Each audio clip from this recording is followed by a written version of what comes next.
Shalom G2CC family, welcome home. Bapak Ibu yang dikasihi Tuhan, kita mendengar banyak berita mengerikan di luar sana ya. Tapi saya yakin satu hal, apapun yang terjadi di luar sana, Tuhan beserta, Tuhan campur tangan. Mari kita tundukkan kepala dan kita berdoa. Bapa yang baik, kami percaya bahwa tangan-Mu yang memelihara, yang menjaga hidup kami. Dan kami percaya Tuhan semua akan menjadi baik.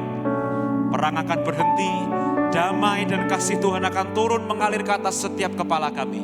Dan pagi ini Tuhan, kami mau arahkan segenap hati kami, segenap jiwa, segenap akal budi kami hanya untuk menyenangkan nama Tuhan. Berkatilah ibadah kami pagi ini, di dalam nama Yesus yang siap beribadah berkata, amin. Hidupku ada di tangan-Mu, Kau beri rancangan yang terindah, tak hanya yang baik saja yang ku terima. Walau tubuhku diremukkan, walau jiwaku terkoyakkan, pujianku takkan terhentikan, Roh-Mu yang memberi penghiburan.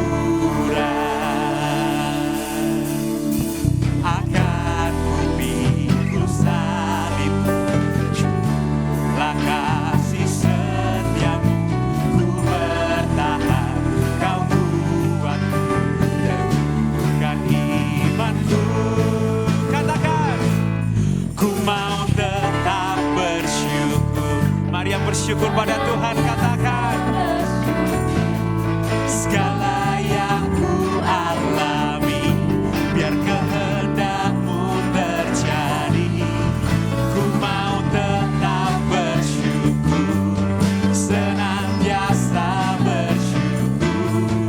Hatiku kan bersuka, sebab hari ini adalah apa? Hari yang terbaik. Semua bertepuk tangan buat Tuhan. Katakan hidupku ada di tangan-Mu Tuhan. Hidupku ada di tangan-Mu.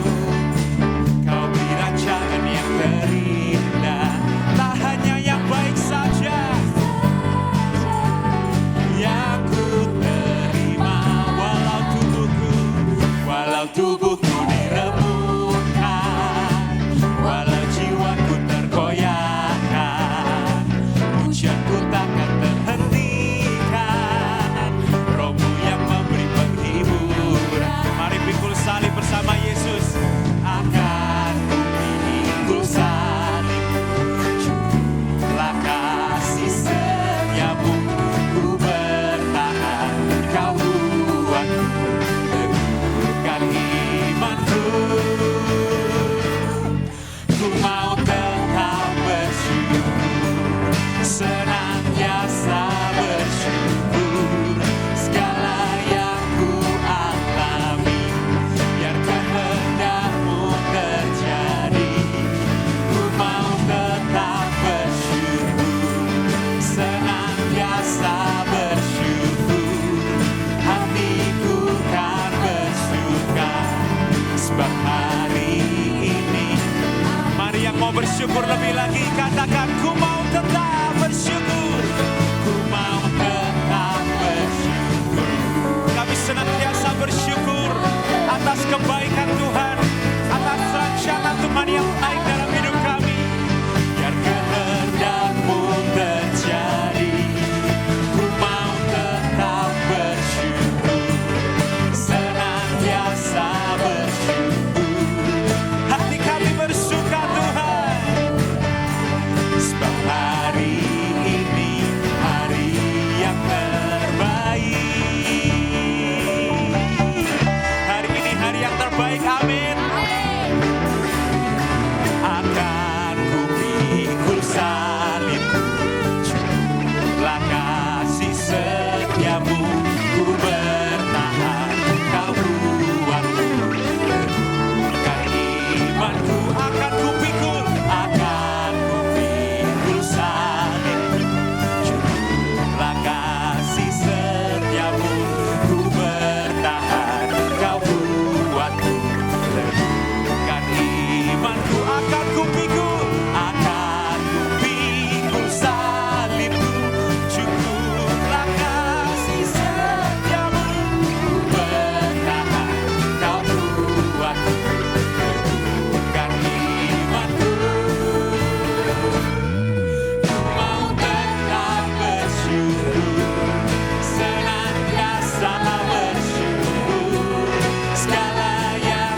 Tuhan, kami percaya bahwa hari ini Kau rancangkan baik bagi setiap kami.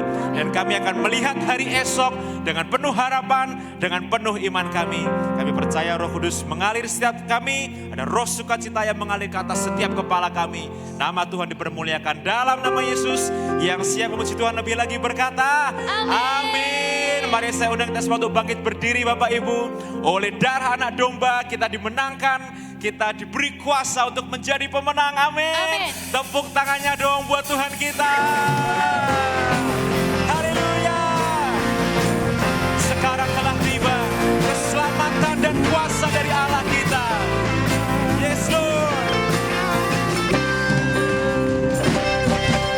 Sekarang telah tiba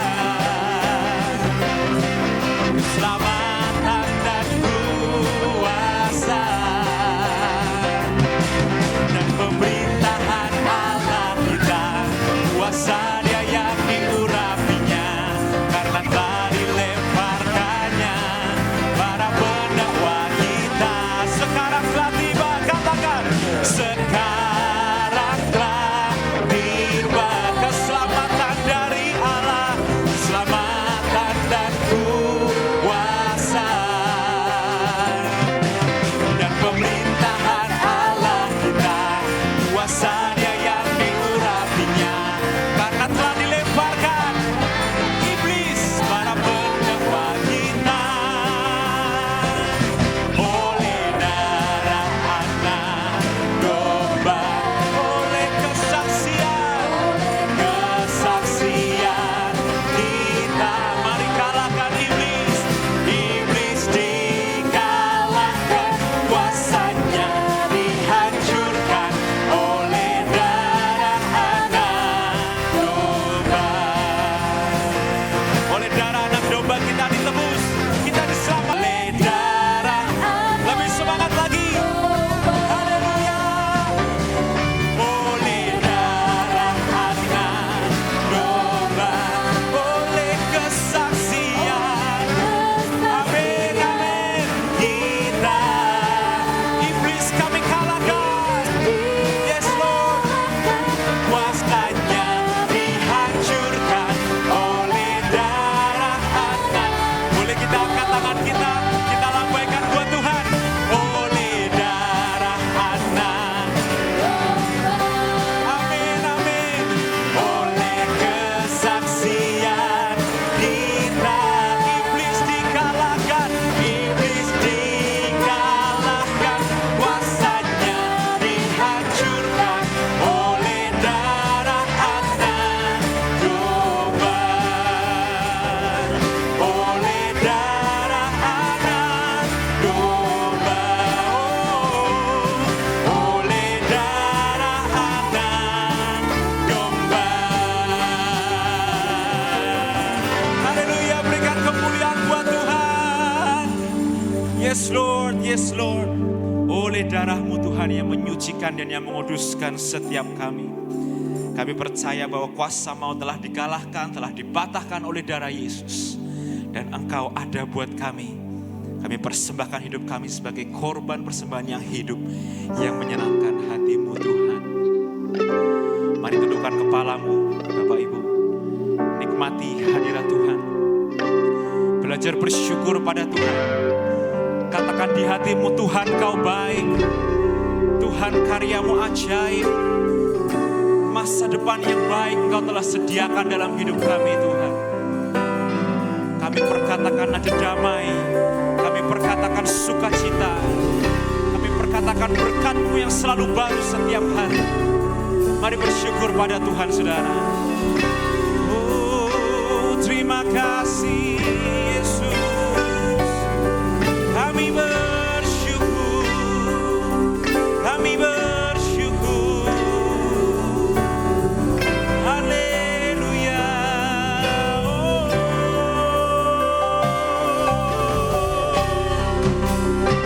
Yesus Kau baik. Yesus Kau ajaib. Yesus Kau mulia Tuhan.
Terima kasih Tuhan.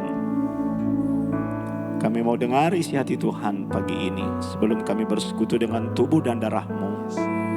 Urapi kami yang ada di gereja maupun kami yang ada di rumah saat ini.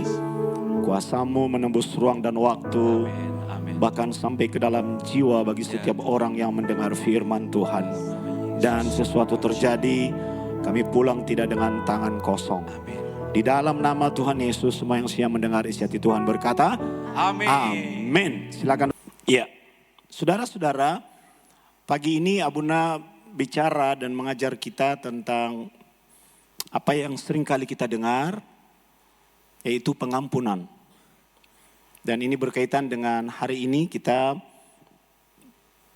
berada di Mensa Kristi, bersekutu dengan tubuh dan darah Kristus. Jadi kita perlu belajar mengingatkan diri kita terus-menerus akan yang namanya konsep pengampunan itu di dalam kehidupan orang percaya. Sebab dalam cara kita menjalani hidup, kita selalu bersinggungan dengan orang lain. Betul saudara-saudara? Ya, kita selalu mendengar kata-kata orang lain, kita selalu memandang wajah orang lain, bahkan kita juga sering menerima perlakuan orang lain. Namun tidak semua kata, cara pandang, dan perlakuan orang lain itu sesuai dengan apa yang kita mau. Betul kan? Kalau kita menerima sesuai dengan apa yang kita mau, hati kita senang-senang saja.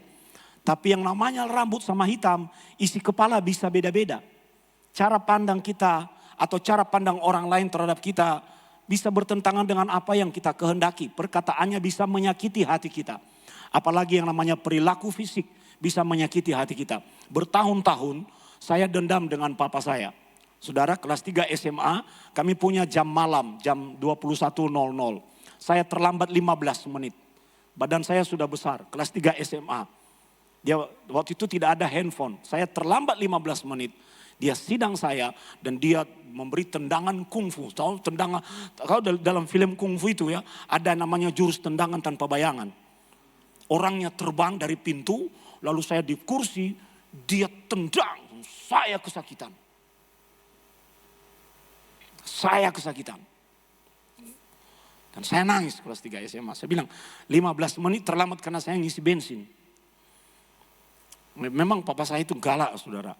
Jadi sampai sekarang mama menyimpan akar rotan di atas pintu. Untuk mengingatkan bahwa itu dulu yang pukul saya itu. Ya toh? Jadi saya menyimpan kepahitan bertahun-tahun. Saya ngomong saya akan keluar dari Nias dan tidak mau kembali lagi ke sini. Saya tidak mau akan kembali ke Nias. Jadi saya berangkat, terus terang Tuhan membuka jalan untuk saya dapat beasiswa. Dan saya pikir itu adalah hal yang wajar, dendam kepada orang tua atas perlakuannya. Tetapi setelah saya berada di dalam Tuhan, waktu itu agama Abuna, agama Kristen suku. Saya mengenal dan belajar mengenal yang disebut dengan kebenaran itu. Dan akhirnya saya mengerti bahwa dendam itu ternyata tidak membawa manfaat dan adalah sesuatu yang salah. Sehingga saya melakukan pemberesan. Ya, saya melakukan pemberesan itu, saudara. Dan beban Abuna itu seperti terangkat ribuan ton. Jadi ketika papa pergi, dia bahkan pergi di tangan saya.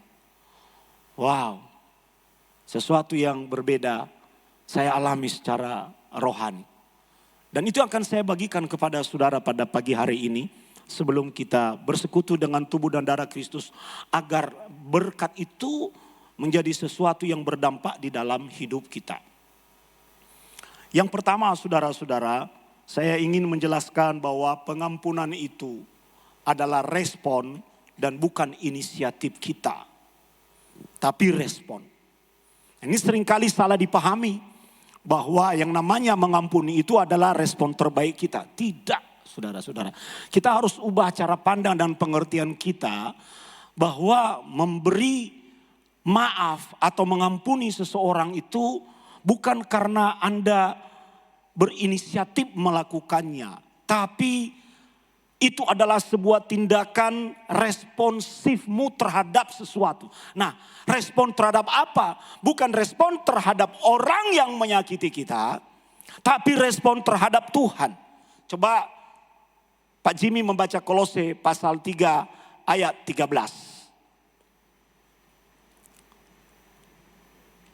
Kolose, buka Alkitab saudara dalam Kolose pasal 3 ayat 13.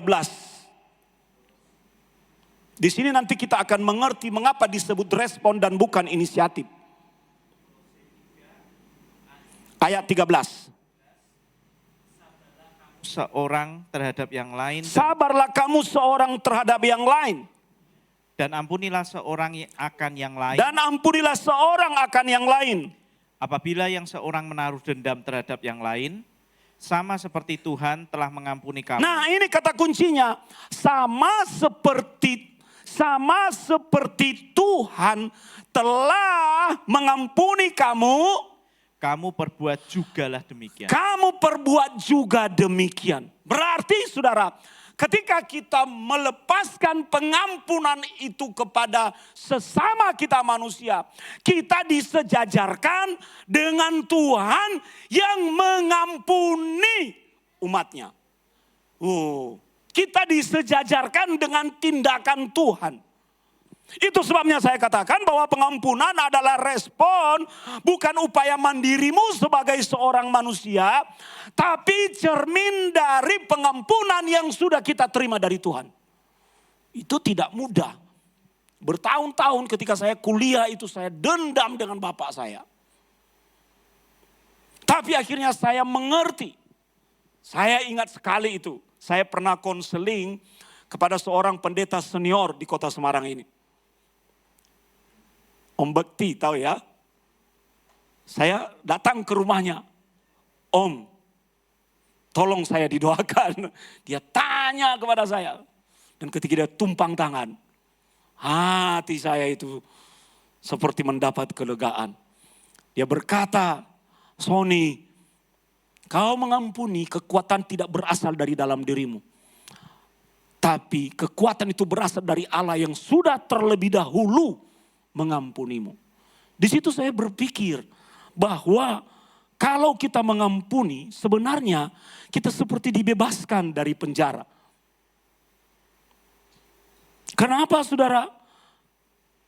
Kenapa saya katakan bahwa pengampunan adalah seperti kita dibebaskan dari penjara? Kalau kita melihat salib itu ada tegak dan datar itu, kita bisa secara metafora bisa mengartikannya bahwa pengampunan yang horizontal, kalau kita terjemahkan dalam metafora pengampunan yang horizontal kepada sesama manusia tidak mungkin kita lakukan kalau kita tidak memiliki kesadaran penuh akan pengampunan yang vertikal, yang tegak. Ini metafora yang memberi makna rohani.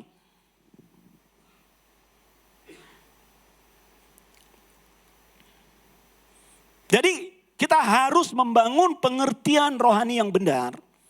Bahwa ketika kita mengampuni, sebenarnya itu adalah respon atas pengampunan yang sudah terlebih dahulu diberikan oleh Allah kepada kita.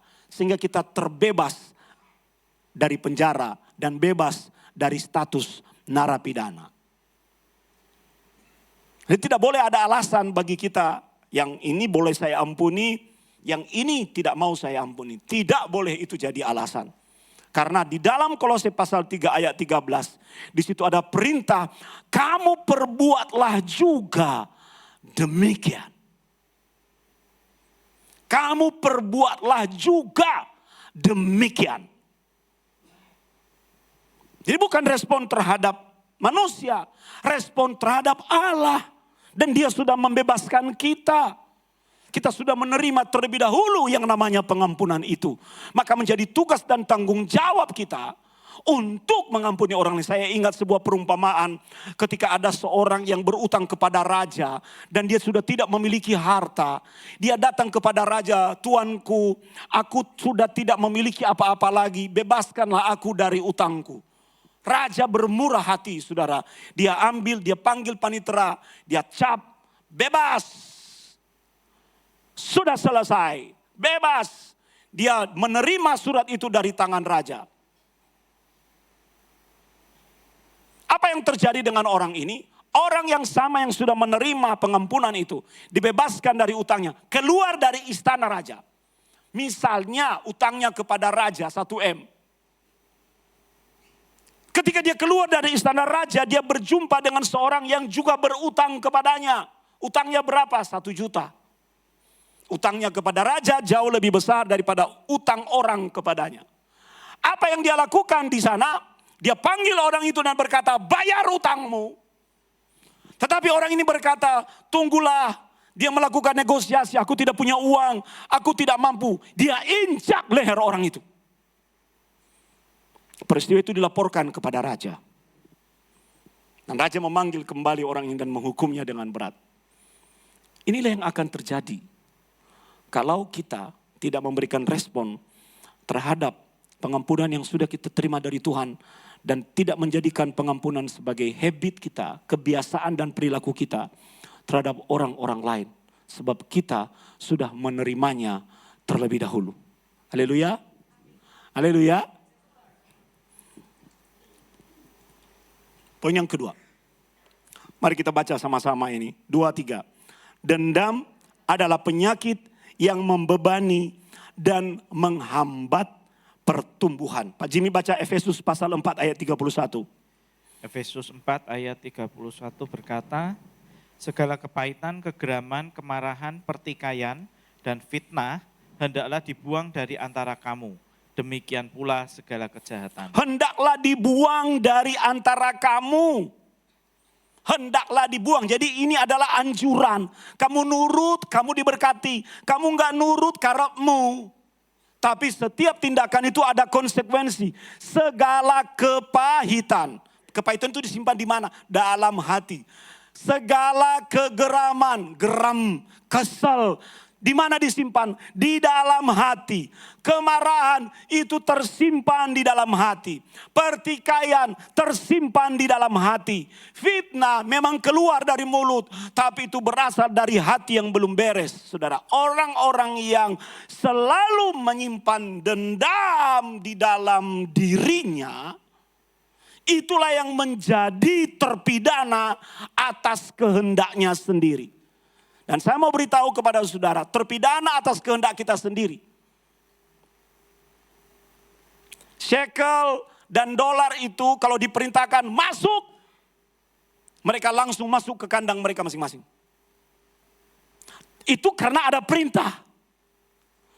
Tapi dendam itu tidak perlu menunggu perintah untuk masuk di dalam penjara. Kita yang membawa diri kita sendiri. Tahukah saudara bahwa orang yang menyimpan dendam di dalam dirinya adalah orang yang percaya bahwa dia yang meminum racunnya, tapi orang lain yang diharapkan mati. Pernah mendengar itu? Aku yang minum racunnya, tapi kau yang mati. Nah, seperti itu orang-orang dendam. Dia lupa bahwa dendam itu adalah sebuah racun yang menjadi toksik dalam seluruh sistem kekebalan tubuhnya, pikirannya, hatinya.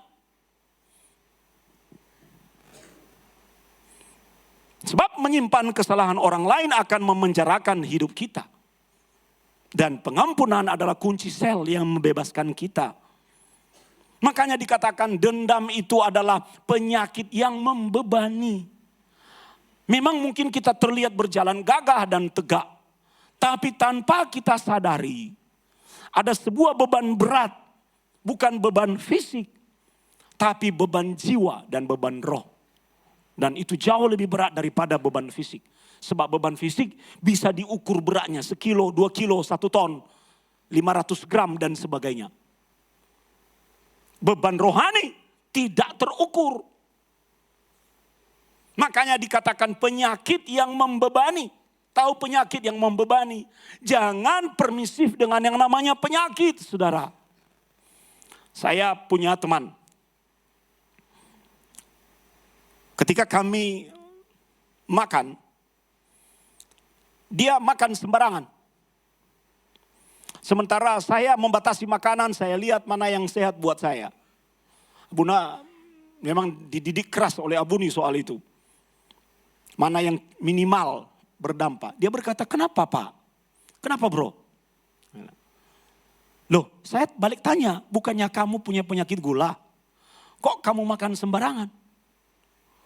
Gampang, ada 2 hal yang akan saya lakukan. saya akan minum obat setelah ini. Dan yang kedua, setelah saya makan, paling tidak saya harus membuang sekian ratus kalori dengan cara berlari nanti atau jogging nanti sore. Saya bilang, Anda tahu itu racun. Tapi Anda mencoba bernegosiasi dengan racun itu dan mencari cara yang permisif untuk berbicara dengannya, berdialog dengannya.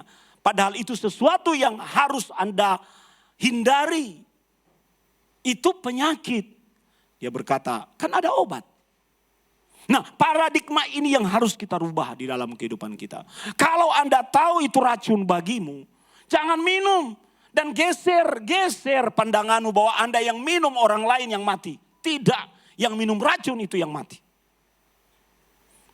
Dendam adalah penyakit yang membebani dan menghambat pertumbuhan. Ada yang namanya tanaman bonsai. Sebuah karya seni orang-orang Jepang yang sengaja membuat pohon-pohon besar jadi pendek, ya, dan itu menarik. Tapi masalahnya kehidupan kita ini bukan bonsai. Seandainya pohon yang dibonsai itu bisa bicara, dia teriak loh. Sakit, aku mau bertumbuh lebih besar. Tapi kamu sengaja menghambat saya. Pernah melihat itu semangka yang bentuknya kotak. Tahu ya saudara? Ketika dia tumbuh, dia sengaja ditaruh di dalam kotak. Sehingga akhirnya bentuknya akan menyesuaikan diri dengan tempatnya tumbuh. Nah bayangkan kalau tempat Anda tumbuh dan tempat kita tumbuh itu adalah sebuah penjara yang mengerdilkan jiwa dan menghambat kebebasan kita. Kita akan tumbuh sesuai dengan tempat di mana kita berada. Maka hari ini hanya ada satu kata, keluarkan dirimu dari penjara itu. Haleluya saudara-saudara. Dan lepaskan dirimu dari yang namanya beban sakit penyakit itu. Sebab jangan pernah kompromi dengan penyakit yang membebani jiwamu dan menghambat pertumbuhanmu. Itu poin yang kedua. Masih bersama-sama dengan Abu Nak? Poin yang ketiga. Silakan Pak Jimmy baca Lukas pasal 23 ayat 34a. Lukas 23 ayat 34a. Mengatakan, Yesus berkata, "Ya Bapa, ampunilah mereka, sebab mereka tidak tahu apa yang mereka perbuat." Ya Bapa, ampunilah mereka, sebab mereka tidak tahu apa yang mereka perbuat. Apakah Anda mendengar catatan kalau Anda pernah membaca kisah penyaliban Tuhan Yesus? Ketika dia sedang berada di dalam siksaan dan mengalami penderitaan yang bahkan tidak bisa kita definisikan. Dia melepaskan pengampunan. Apakah Anda mendengar di dalam narasi itu ada kata maaf dari orang-orang yang pernah menyakiti Yesus? Tidak ada.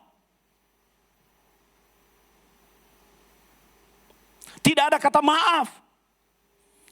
Kita tidak mendengar para tentara, para prajurit atau orang-orang Farisi, tokoh-tokoh agama. Maaf ya Yesus, maaf ya. Tapi kita ini bergerak dalam gerakan massa, jadi kita harus menyiksamu. Tidak, saudara-saudara. Di atas kayu salib Yesus menunjukkan pengampunan yang begitu radikal. Dan ini adalah semacam prototipe bagi kita. Prototipe itu apa? Model. Ibu-ibu kalau menjahit itu ya saudara, Anda harus buat apa itu namanya? Pola. Jadi Anda harus membuat pola. Kalau kita melihat baju-baju yang seperti ini tidak dijahit sembarangan dan dipotong sembarangan.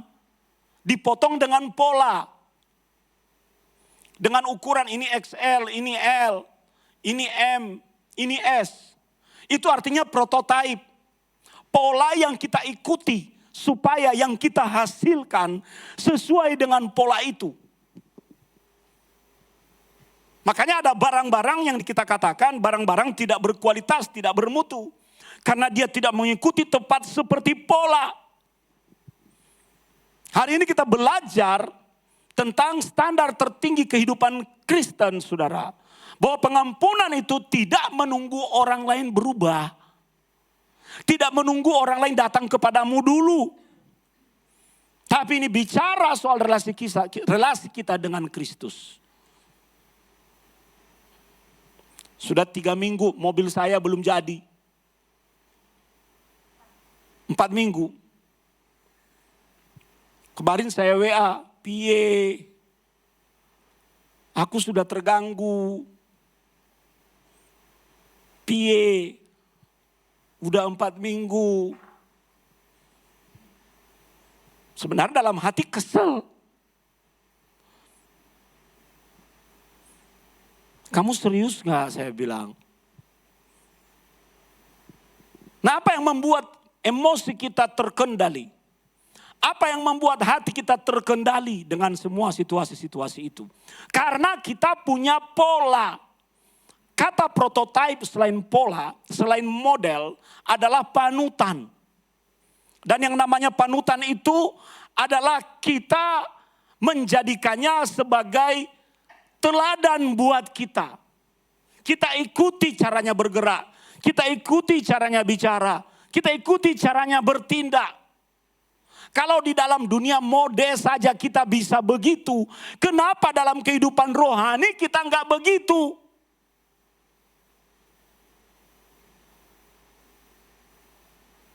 Orang-orang artis-artis Korea. Kita kalau foto, termasuk Abuna kalau foto.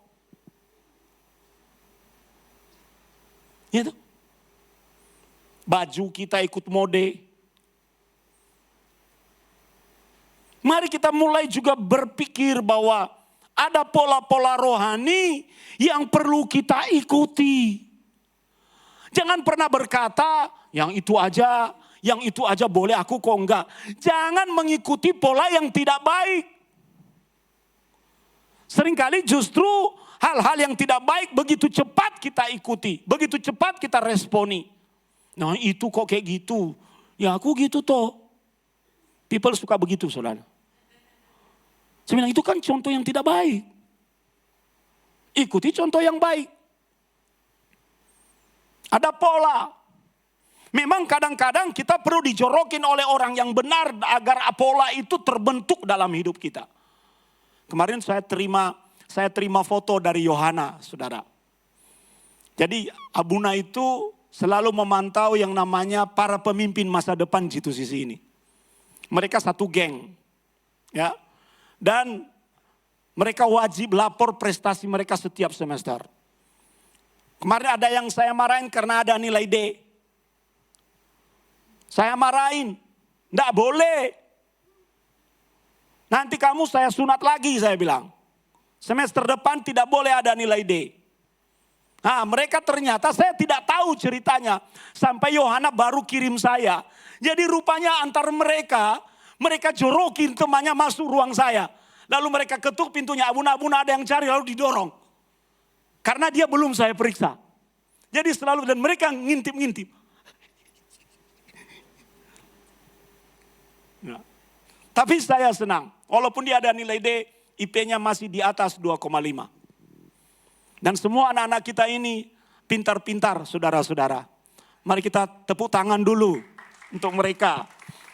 Ya, pintar-pintar. Ya bapak rohaninya profesor kok. Masa anaknya telel? Ya toh? Maaf ya orang tua, anakmu tak seneni kalau jelek. Maaf. Jangan marah. Mungkin kalau bapak ibu marahin dia bisa bantah. Sama saya coba bantah. Saya sunat. Kemarin nilai D kenapa? Nilai D kenapa ini? Nah di belakang itu ternyata Yohana memvideokan. Tidak apa-apa Abuna. Dia ngaku Abuna berat Abuna. Aku gak bisa. Ayo belajar lagi. Tidak ada yang tidak bisa kalau belajar. Dan saya mendoakan mereka satu-satu. Melepaskan berkat di atas kepala mereka. Mereka adalah pemimpin masa depan bangsa ini Tuhan. Pemimpin masa depan gereja ini. Orang-orang terbaik yang sedang dipersiapkan Tuhan. Dalam kapasitas di mana mereka tidak bisa tolong mereka. Saya mau bawa dalam pola yang benar terhadap anak-anak remaja ini saudara-saudara.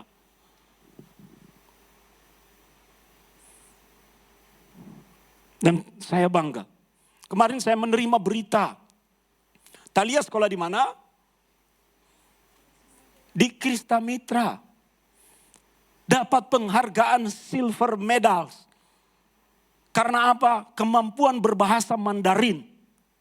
Langsung saya teriak, kui anakku. Keren toh? Itu anak saya. Keren kan? Pak Joni itu kan pintar Mandarin. Jadi kalau Anda mau ceng-ceng-com saja, belajar dari Pak Joni. Turun ternyata ke anaknya. Ya. Yang jago begitu di gereja kita itu Pak Joni, dan yang lebih jago dari Pak Joni itu Pak Rudi. Iya toh? Turun ke anak, pola. Makanya kita perlu menjadi pola yang baik. Kadang juga ada anak-anak yang menyimpang dengan sendirinya. Ya kalau sudah begitu walahu alam. Paling tidak bagian kita sebagai orang tua memberikan pola yang baik. Haleluya saudara-saudara. Jadi jadilah sebuah prototipe yang baik bagi sesamamu. Dan jadikan Kristus prototipe dalam kehidupan rohanimu. Nanti lihat semua hidup kita akan baik-baik saja. Poin yang keempat dari 5 poin. Masih bersama-sama Buna. Roma pasal 12 ayat 19.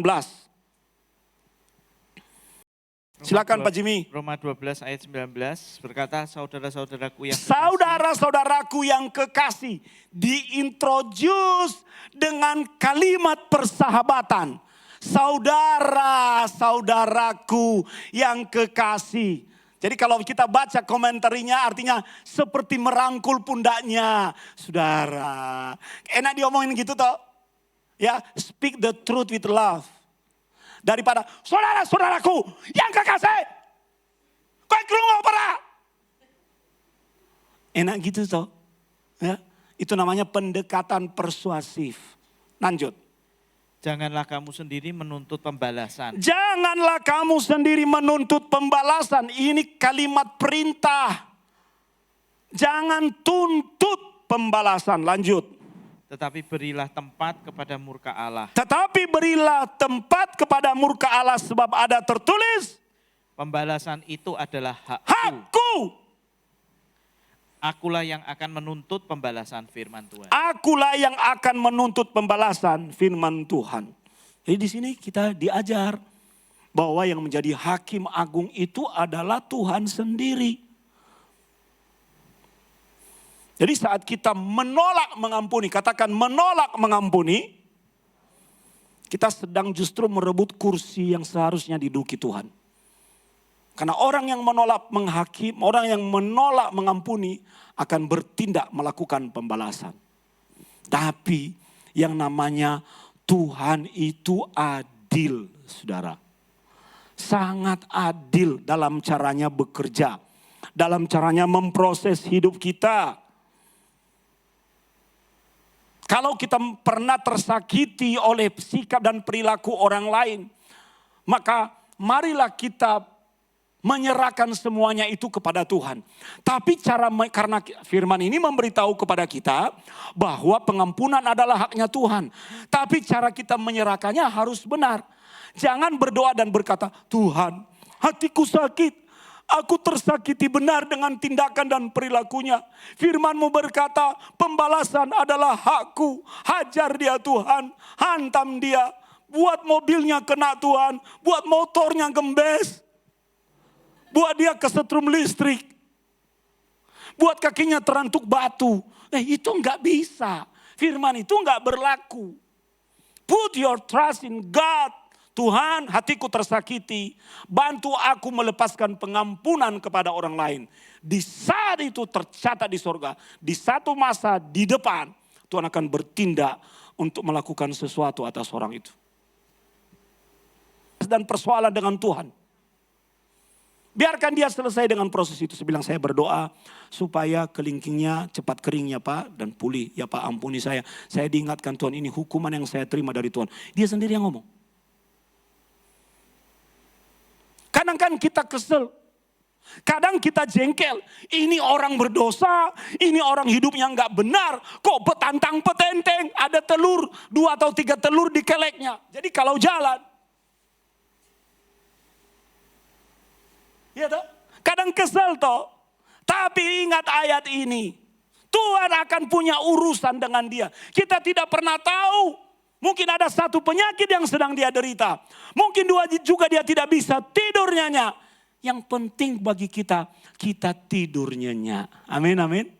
Biarkan Tuhan memproses hidup orang-orang yang pernah menyakiti saudara. Dan jangan ingat-ingat lagi. Sebab Tuhan dengan tegas mengatakan, menuntut pembalasan adalah hakku. Jangan didoa-doakan. Jangan taruh fotonya di Alkitab. Taruh fotonya di Alkitab di tempat ayat di mana ada Roma pasal 12 ayat 19. Taruh fotonya di situ. Jangan, enggak ngefek. Tahu enggak saudara? Enggak ngefek. Kadang-kadang orang lain Tuhan hadirkan sebagai hammer atau sebagai proses buat kita. Lah, kalau prosesnya, mau kita prosesnya lama? Jangan. Mari kita membuat hidup kita ini mengalami proses yang lebih cepat di dalam Tuhan. Supaya kita naik kelas. Sementara dia akan tetap di dalam level yang sama. Itu maksud Abuna. Haleluya. Poin yang terakhir. Saudara-saudara, Efesus pasal 4 ayat 32. Poin yang terakhir. Ketika kita mengampuni, kita mengalami rekonsiliasi terhadap 3 hal. Rekonsiliasi pertama. Coba Pak Jimmy baca dulu lah. Tetapi hendaklah kamu ramah terhadap Hendaklah kamu ramah, ini nasihat. Hendaklah kamu ramah, kamu pilih baik buatmu. Tidak kamu setujui, tidak baik buatmu. Lanjut. penuh kasih mesra dan saling mengampuni. Dan saling mengampuni. Sebagaimana Allah di dalam Kristus telah mengampuni kamu. Sebagaimana Allah di dalam Kristus telah mengampuni kamu. Saudara, di ayat ini membicarakan tentang rekonsiliasi. Ada 3 instrumen rekonsiliasi kita. Atau ada 3 segmen rekonsiliasi kita kalau kita mengampuni. Pertama dan yang paling penting saudara. Kita beres pada diri sendiri. Banyak orang-orang yang tidak selesai dengan dirinya. Banyak sekali. Jadi ketika dalam level ini sekarang ya saudara. Saya ketemu dengan orang yang jelek, menjengkelkan. Saya hanya batin dalam hati atau ngomong sama Abu Nima. Itulah tipe orang yang belum selesai dengan dirinya. Kasihan ya. Kasihan selama dia belum selesai dengan dirinya. Dalam situasi manapun. Dia dan dalam tempat manapun. Dia pasti akan mengalami kejadian yang terus berulang. Pernah menghadapi orang yang meledak-ledak.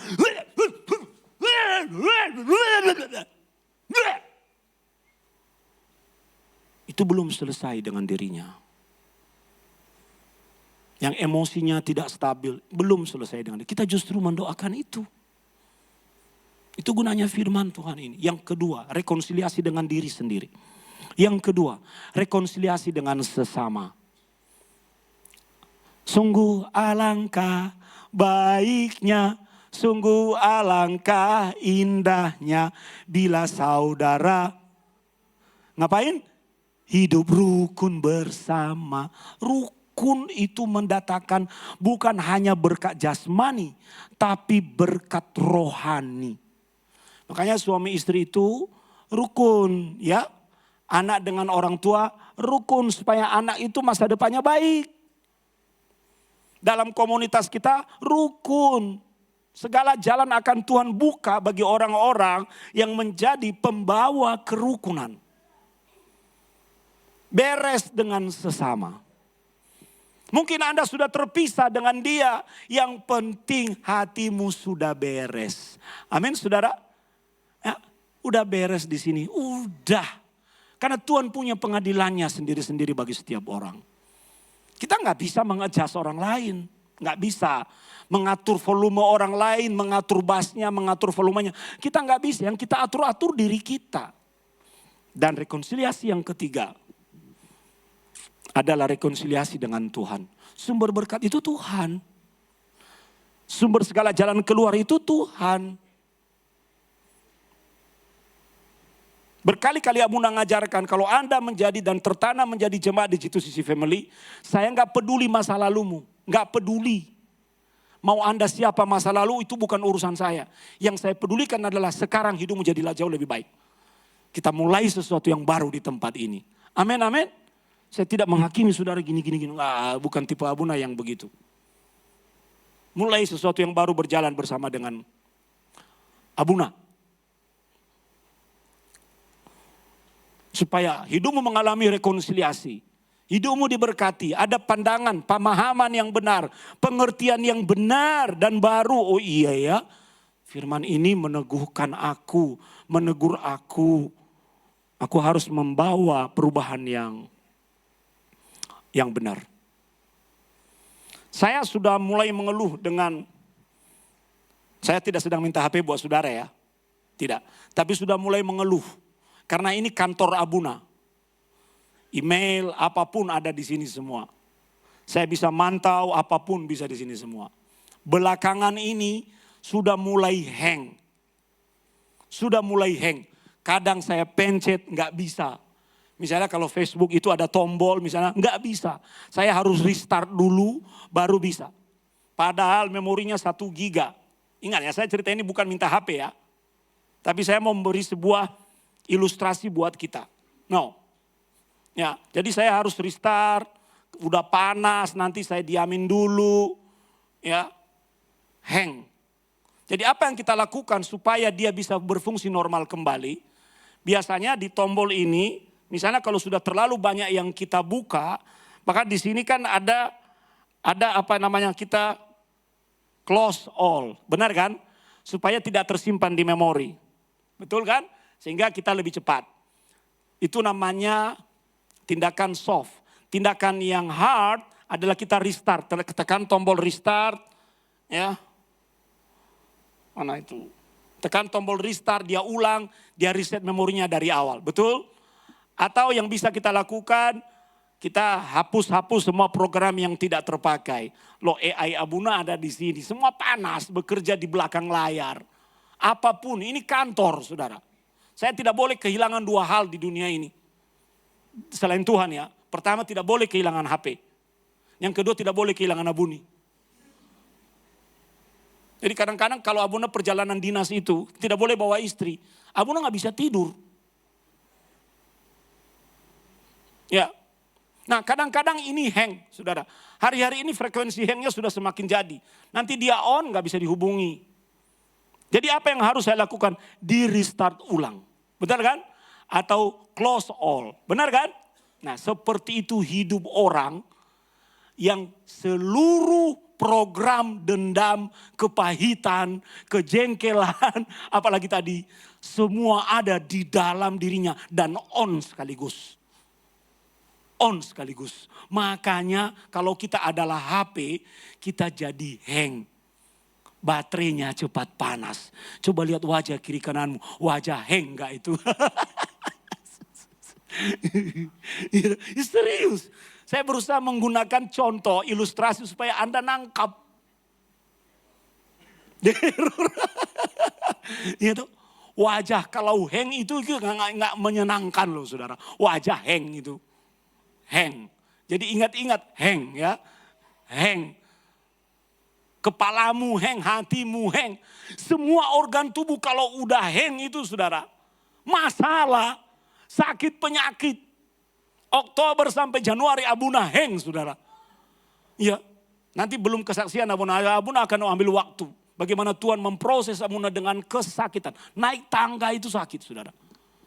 Jalan begini sakit, begini sakit, begini sakit. Tidur begini sakit. Ngomong sama orang sakit. Tuhan buat sedemikian rupa. Saya bilang Tuhan iki piye to? Iki piye maksudmu apa? Cuma satu kata, diproses. Lah sampai kapan? Sampai kapan? Saya sudah gak kuat, nangis loh saya saudara. Gak kuat Tuhan. Tiba-tiba Tuhan kasih nampak, di salib itu jauh lebih menderita daripada penyakitmu. Aduh, loh saya kan bukan Yesus. Itu agak angel-angel kalau hamba Tuhan yang diproses toh.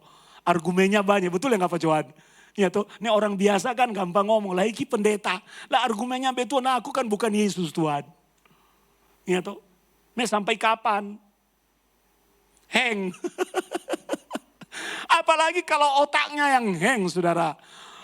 Orang kalau otaknya sudah hang.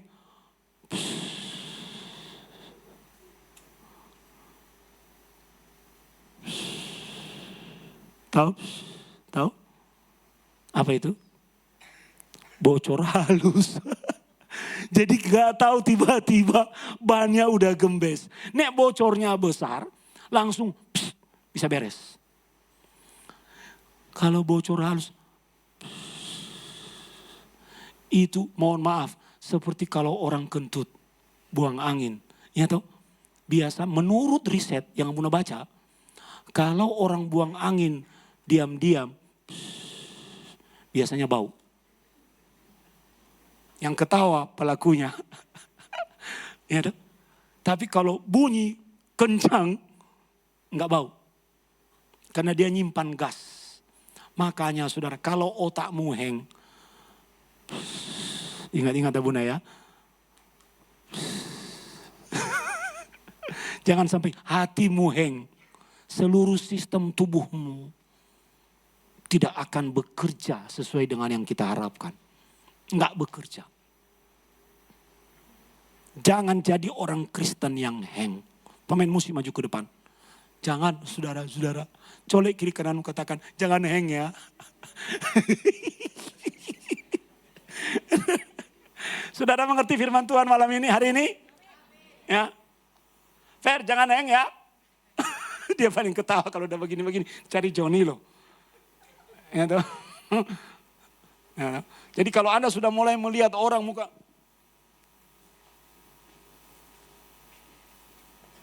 doakan dia. Jangan-jangan dia butuh di restart. Ya toh. Lagi hang. Yang membuat kita, kenapa Fenti? Yang membuat kita kehilangan berkat dalam hidup ini. Kehidupan rohani kita jadi kerdil. Karena kita hang.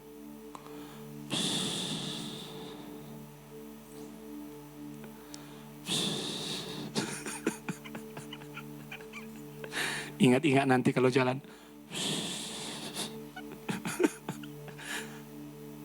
Tapi kita punya Tuhan. Kita punya Tuhan yang hebat. Betapa besar kasih pengampunanmu Tuhan. Coba rasakan kasih Tuhan. Tak kau pandang hina. Terima kasih Tuhan yang hancur. Rasakan kasih Tuhan. Jangan peduli pada orang di kiri dan kananmu. Kasih kepadamu ya Tuhan. Mari beres dengan dirimu terlebih dahulu. Pengampunan yang kau beri, pulihkan betapa besar. Siapkan dirimu saudara. Siapkan dirimu. Kita adalah orang-orang yang sudah menjadi objek kasih Allah. Objek kasih Allah. Dalam nama Yesus. Dalam nama Yesus. Dalam nama Yesus. Berkatmu atas tanah ini. Berkatmu atas masa depan yang baik. Kata saraf-saraf di kepalanya. Saraf-saraf. Ada kuasa Tuhan menyertai. Anak ini ajaib. Berkat. Aku perkatakan Tuhan. Ada ketenangan dan kontrol yang baik. Saraf-sarafnya dipulihkan. Dalam nama Tuhan ini. Anak ini istimewa berkat Tuhan. Aku perkatakan hal yang baik. Dalam nama Tuhan ini. Ada kontrol. Mari rasakan kasih Tuhan. Pengampunan tidak bisa muncul atas kekuatan dan kemampuan kita sendiri. Kita perlu berrekonsiliasi dengan hati kita. Agar berkat Tuhan itu boleh kita nikmati dan rasakan. Tuhan akan beri kemampuan. Tuhan akan beri kemampuan. Berkat-Mu atas roti dan anggur ini, saat kami menerimanya, dia menjadi tubuh dan darah Kristus. Dan ada kekuatan yang menyertainya, yang membuat hati kami dan hidup kami dipulihkan. Kami rekonsiliasi dengan diri kami, sesama kami. Mungkin berrekonsiliasi dengan sesama butuh waktu Tuhan. Tapi hari ini kami mengerti bahwa Tuhan akan memampukan kami dalam waktu itu. Mungkin ada yang tidak bisa instan. Kami mengerti. Paling tidak kami sudah memulai membuka hati dan mengerti kebenaran firman-Mu. Sesuatu terjadi pagi ini melalui tubuh dan darah.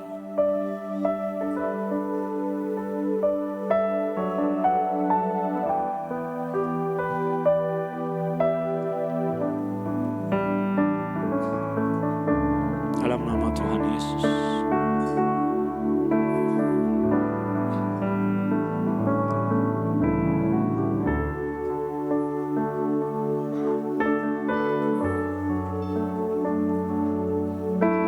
Terima kasih Tuhan.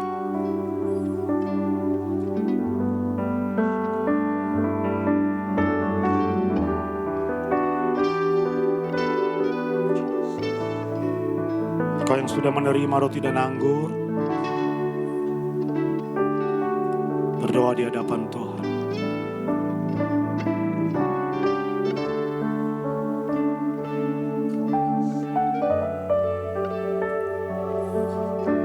Terima kasih Tuhan.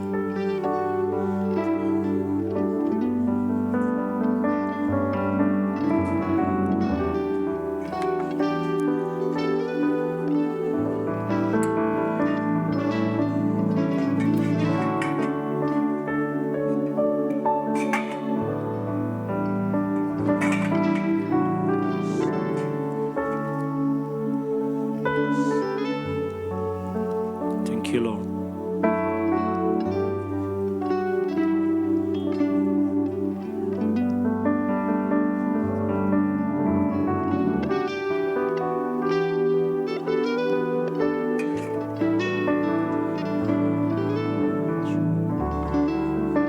Ambil saat teduh di hadapan Tuhan Bapak Ibu.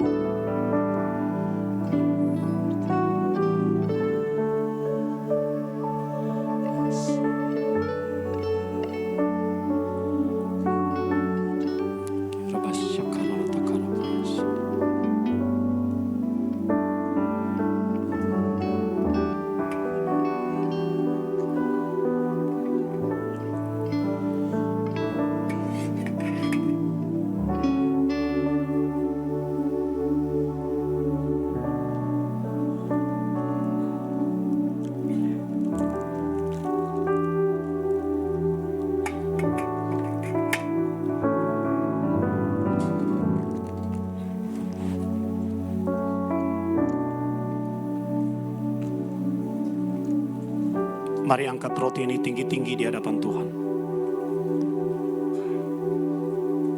Firman Tuhan dalam Roma pasal 12 ayat 12. Bersukacitalah dalam pengharapan, sabarlah dalam kesesakan, dan bertekunlah di dalam doa.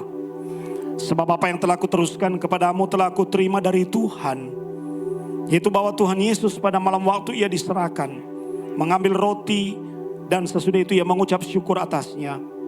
Ia memecah-mecahkannya dan berkata, inilah tubuhku yang diserahkan bagi kamu. Perbuatlah ini menjadi peringatan akan aku.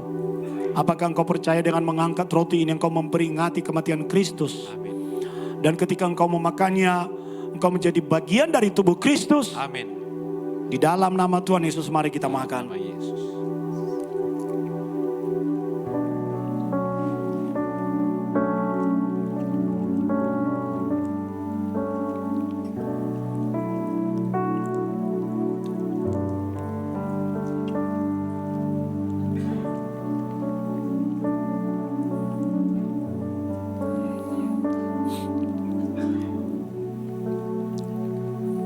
Angkat cawan ini tinggi-tinggi di hadapan Tuhan. Demikian juga Yesus mengambil cawan sesudah makan dan berkata kepada murid-muridnya, cawan ini adalah perjanjian baru yang dimateraikan oleh darahku. Perbuatlah ini setiap kali kamu meminumnya menjadi peringatan akan aku. Apakah engkau percaya bahwa darah Yesus yang tercurah di atas kayu salib ditujukan bagimu. Dan ketika engkau meminumnya, semua kutuk-kutukmu dipatahkan. Ada kesembuhan, ada pemulihan, ada berkat yang dialirkan, ada kekuatan baru. Mari kita minum di dalam nama Tuhan Yesus.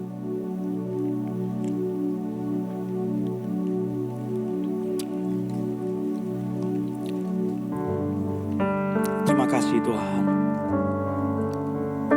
Mari berdoa saudara. Terima kasih Tuhan. Engkau adalah Bapa yang baik. Bapa yang selalu hatinya disenangkan ketika melihat anak-anaknya hidup di dalam jalan-jalan berkat.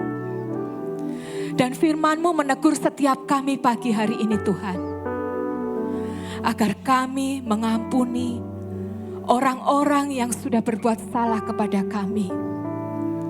Karena Engkau yang sudah memberikan teladan terlebih dahulu. Supaya kami bisa menjaga hati kami dengan tulus dan tidak dengan menghakimi. Agar tubuh kami tetap sehat dan tidak ada sakit penyakit yang akan membusukkan tulang-tulang kami. Engkau menyatakan dirimu sebagai hakim yang adil atas segala sesuatu, atas segala perkara yang kami pandang tidak baik. Terima kasih untuk pengampunan-Mu Tuhan. Engkau yang sudah memberikan contoh dan teladan. Dan sebagaimana Engkau kehendaki agar kami lakukan, itu boleh tergenapi atas setiap kami. Kami juga bersyukur dan berterima kasih atas tubuh dan darah-Mu yang sudah Kau curahkan atas setiap kami. Engkau yang menjamin kami di dalam perjanjian tertinggi Tuhan. Engkau yang tidak akan membiarkan dan meninggalkan kami sendiri. Engkau selalu bersama-sama dengan kami. Bahkan dengan kuasa ilahi itu yang mengalir atas setiap kami. Tidak lagi kami hidup di dalam hukum natural, tetapi kami ada di dalam hukum supranatural bersama dengan Engkau. Ada mukjizat setiap hari, ada kekuatan yang baru, ada iman yang terus diteguhkan di dalam Tuhan. Bahkan Engkau menjamin kami kehidupan di bumi dan di surga. Terima kasih Tuhan. Engkau kembali memberkati hamba-Mu. Engkau juga memberkati setiap anak-anak-Mu. Di dalam nama Tuhan Yesus kami sudah berdoa. Bersama kita katakan, amin. Silakan duduk Bapak Ibu, kita akan dengar pengumuman.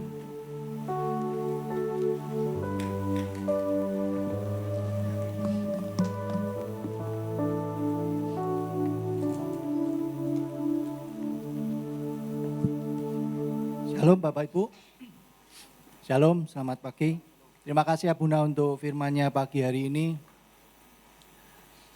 Pengampunan itu suatu respon, bukan inisiatif. Dendam itu menghambat pertumbuhan kita seperti penyakit. Saya juga punya jam malam Abuna untuk anak-anak saya. Kalau Abuna jam 11 jam 9 saya jam 11 malam. Kalau mereka telat pulang, pokoknya setiap jam itu pasti sudah saya WA, saya suruh pulang. Kalau telat saya marahi, saya maki-maki. Buat Samuel sama Miria, tuh dengar ya, enggak boleh dendam sama papimu. Info Gereja Sepekan 1 Maret 2026, we are family, we are one. Ibadah Raya 1 Maret 2026, pukul 5 sore, nanti sore ya. Disertai dengan perjamuan akan dilayani oleh Abuna Sony Saluku. Kami mengundang Bapak Ibu, saudara-saudari sekalian untuk mengikuti firman online setiap hari Rabu pukul 7 malam sampai pukul 8 malam melalui media Zoom atau melalui channel YouTube Pastor Sony Saluku. Kembali kami mengundang Bapak Ibu, saudara-saudari sekalian untuk mengikuti Breakthrough Prayer setiap hari Jumat pukul 5 sore sampai pukul 6 sore di tempat ini. Youth Komsel setiap hari Sabtu pukul 4 sore sampai pukul 5 sore di tempat ini. Ibadah sekolah minggu setiap hari Minggu pukul 7 pagi sampai pukul 8.30 pagi di halaman gereja di base camp sekolah minggu.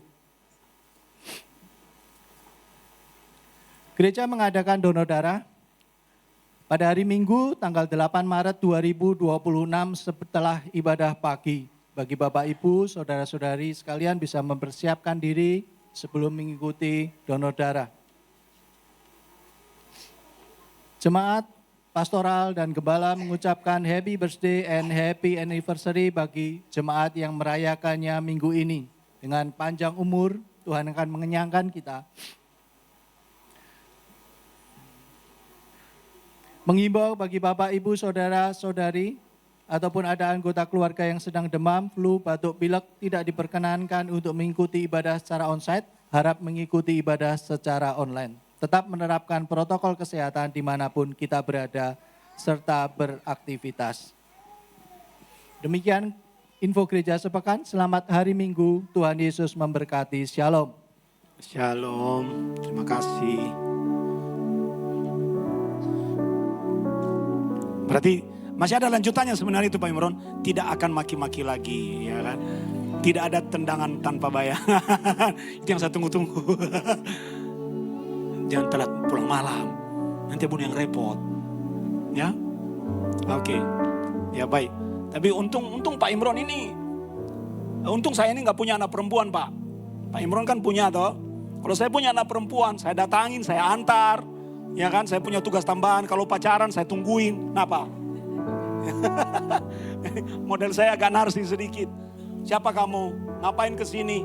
Saya jadi ingat almarhum Pak Hartono. Kasih pistol di atas meja. Ngapain ya? Hah?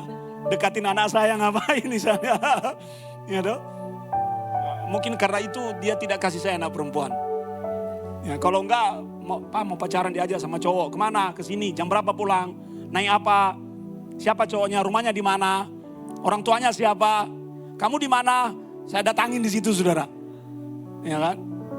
Kadang-kadang kalau people izin pergi, Pak mau pergi. Di mana? Sama teman. Di mana? Di sini. Ya udah Papa antar. Gak usah, Papa gak usah ikut-ikut.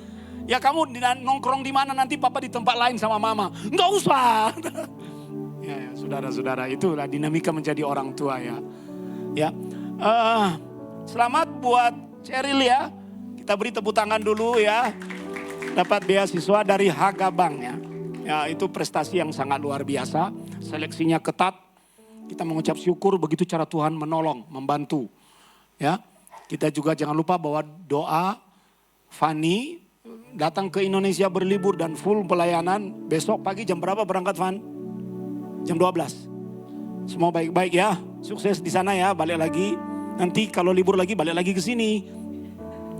Ya, biar Tuhan berkati perjalanannya baik-baik. Tapi nggak lewat Timur Tengah kan? Enggak. Nah, ini cerita tentang Timur Tengah, saudara-saudara. 1 bulan yang lalu saya ngomong sama teman, udahlah, Abuna punya sumber lain yang tidak kamu dengar. Batalin. Dia bilang, malah begini sama Abuna. Abuna, kita nggak usah dengar-dengar yang begitu-begitu, ini beriman. Oh ya sudah.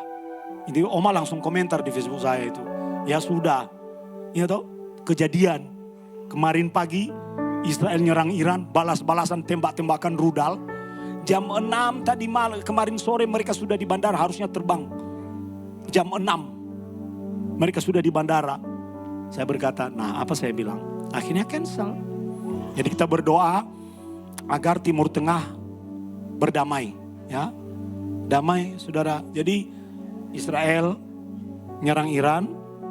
Iran alasannya menyerang pangkalan Amerika, tapi itu menyasar di negara-negara barat. Di negara-negara Timur Tengah. Ya, dia menyerang pangkalan Israel, pangkalan militer Amerika di negara A, B, C, di sekitar Teluk. Nah ini kan nyeret nanti. Nah kalau rudalnya nyasar tidak ngantam pangkalan Amerika, tapi menghantam kantor rumah penduduk, yang marah toh. Lah nanti ini eskalasinya akan naik. Jadi kita berdoa dulu. Kita berdoa hati-hati ya. Jangan melakukan perjalanan ke Timur Tengah dulu. Beberapa negara Asia sudah mulai memberikan petunjuk darurat kepada rakyatnya. beberapa negara Asia. Saya pernah baca di surat kabar, bagaimana kalau listrik mati, bagaimana cara hidup bertahan dan sebagainya. Kita tidak tahu apa yang akan terjadi. Jadi kita siapkan hati dan pikiran kita untuk menghadapi kemungkinan terburuk, tapi dengan tetap percaya Tuhan akan lindungi kita. Dan perang segera berakhir. Haleluya. Kita berdoa agar perdamaian segera tercapai. Kita akan berdoa terhadap anak-anak sekolah minggu kita. Ayo. Keren ya. Bagus kalungnya loh. Kalung kasih, keren ya. Kalau dijual aku berapa ini? Bagus loh. Siapa yang paling bagus? Semua bagus. Mana punyamu? Oh, ada tulisan kasih Yesus, ya. Waduh, keren sekali ya. Bagus sekali. Mari kita angkat tangan kita berdoa buat anak-anak kita. Tuhan Yesus, berkati anak-anak kami. Berkati hidup mereka. Kami melihat hal-hal besar dan hal-hal baik akan terjadi dalam hidup anak-anak ini. Mereka dipersiapkan oleh Tuhan menjadi sebuah generasi. Pakai anak-anak ini dengan segala kebaikan, masa depan yang baik, kepintaran, kecerdasan, ketaatan kepada orang tua, dan berikan kepada mereka roh yang takut akan Tuhan. Di dalam nama Tuhan Yesus, sama-sama kita katakan, amin. Jadi pendeta ya. Jadi pendeta ya, tumpang tangan. Amin, amin. Tuhan pakai. Ya. Bruce tinggal di sini dulu. Siapa yang berulang tahun, mari kita bangkit berdiri, saudara. Jadi Abuna nggak kasih kado lagi, ini keren loh. Ini apa namanya ini? Dia punya impian, saudara. Ini impian atau yang sudah terjadi? Yang sudah punya handphone, apalagi punya uang banyak. Wah, luar biasa. Abuna baca ya. Punya teman yang baik. Nah, luar biasa guru-guru sekolah minggu kita ini. Punya pacar? Jangan dulu. Nanti engkong bingung. Engkong Abuna bingung. Punya papi mami yang sabar. Dengar ya, Niko, Ellen. Ya, dengar. Punya medali yang banyak. Amin. Jadi Bruce ini adalah atlet basket. Dan kita berdoa agar sampai ke bangsa-bangsa. Amin. Ya. Wedding. Oke. Gandengan. Peluk. Mau didoakan anak kelima? Jadi loh. Jangan. Mari kita nyanyi dulu sama-sama. Happy birthday. Happy birthday. Happy birthday to you. Umur panjang di tangan kananmu, di tangan kirimu kekayaan dan kehormatan sampai selamanya. Sekali lagi katakan, umur panjang di tangan kananmu, di tangan kirimu kekayaan dan kehormatan sampai selamanya, sampai selamanya, sampai selamanya. Hip hip hore. Mari kita angkat tangan kita berkati mereka, berkati Bruce Tuhan. Persiapkan dia menjadi alat Tuhan dalam bidang olahraga. Bawa ke bangsa-bangsa, berikan kepintaran, kecerdasan, dan roh yang takut akan Tuhan. Berkat anak laki-laki milik pusaka Tuhan turun atasnya. Di dalam nama Tuhan Yesus, dia akan bertumbuh, makin sehat, makin kuat, makin pintar, dan makin takut Tuhan. Terima kasih Tuhan. Berkati kehidupan suami istri ini Tuhan. Mereka bertumbuh dan berakar kuat di dalam Kristus. Berkati pekerjaan tangan mereka. Dan pakai suami istri ini menjadi alatmu dalam dunia di mana Engkau memanggil mereka berbisnis. Mereka akan melihat hal-hal besar akan terjadi. Berkati anak-anak mereka. Semakin mereka takut akan Tuhan, maka semakin mereka akan melihat Bagaimana Tuhan yang mereka takuti itu memberkati hidup mereka. Berkati suami istri dan anak-anak satu keluarga, proteksi dan berkat Bapak Abraham, Bapak Ishak, Bapak Yakub, Jerusalem blessing turun atas Yusa dan Fenty. Terima kasih Tuhan. Terima kasih Tuhan. Juga kami mengucap syukur Engkau sudah menolong kami selama 1 minggu yang sudah kami lalui. Dalam pekerjaan, di dalam kehidupan, di dalam kesehatan, dan dalam studi, dalam segala hal yang lain. Kami mengucap syukur Tuhan bahwa semua berjalan dengan baik. Kalau hari ini Engkau izinkan kami untuk mengembalikan sebagian dari apa yang kami terima dari Tuhan melalui pekerjaan kami, itu membuat kami semakin mengerti bahwa semuanya berasal dari Tuhan. Tuhan memberkati benih yang ditabur, persembahan, persepuluhan, atau apapun itu Tuhan. Karena itu adalah cara Tuhan membuat kami melihat bahwa Tuhan campur tangan di dalam setiap usaha dan pekerjaan kami. Berkati anak-anak kami yang studi, semua pencapaian-pencapaian mereka Tuhan akan pimpin dan Tuhan bawa naik lagi dalam level yang lebih tinggi. Kami percaya anak-anak ini sedang Engkau bentuk untuk menjadi pemimpin masa depan. Besok salah seorang di antara kami akan kembali ke China untuk belajar dan melanjutkan studinya. Berkati Fani dalam penerbangannya sampai di negara itu dengan baik dan sehat, dan terus akan belajar lagi Tuhan urapi dia sehingga dia akan kembali dengan keberhasilan. Terima kasih Tuhan. Kami mengucap syukur Engkau juga menjamah bagian dari kami, saudara, keluarga kami yang sedang sakit. Di dalam nama Tuhan Yesus, Tuhan pulihkan dan Tuhan sembuhkan. Tuhan berkati yang sedang berada di dalam pergumulan, berikan jalan keluar. Dan pegang tangan kami agar kami berjalan sesuai dengan kehendak-Mu. Kami juga berdoa, Shalom, Shalom Yerusalem. Permasalahan yang terjadi di Timur Tengah Tuhan, perang. Kami berdoa jangan sampai perang ini meluas. Dan kalau perlu tangan Tuhan ikut bekerja untuk menghentikan perang ini. Jangan sampai ada banyak korban jiwa sipil yang tidak tahu apa-apa Tuhan. Mati sia-sia karena perang. Oleh sebab itu bekerja dan campur tangan Tuhan. Kau pernah menubuatkan bahwa deru perang di mana-mana. Kami percaya bahwa kedatangan-Mu yang kedua sebentar lagi akan terjadi. Terima kasih Tuhan, Kau mengajar kami kebenaran firman-Mu hari ini. Dan kami mengucap syukur atasnya. Kami mau pulang, buka kedua tangan-Mu dan pulang dengan membawa berkat Tuhan. Tuhan memberkati engkau dan melindungi engkau. Tuhan menyinari engkau dengan wajah-Nya dan memberi engkau kasih karunia. Tuhan menghadapkan wajah-Nya kepadamu di dalam shalom-Nya, yang pulang membawa dan menerima berkat Tuhan berkata, amin.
Silakan duduk, silakan ambil saat teduh.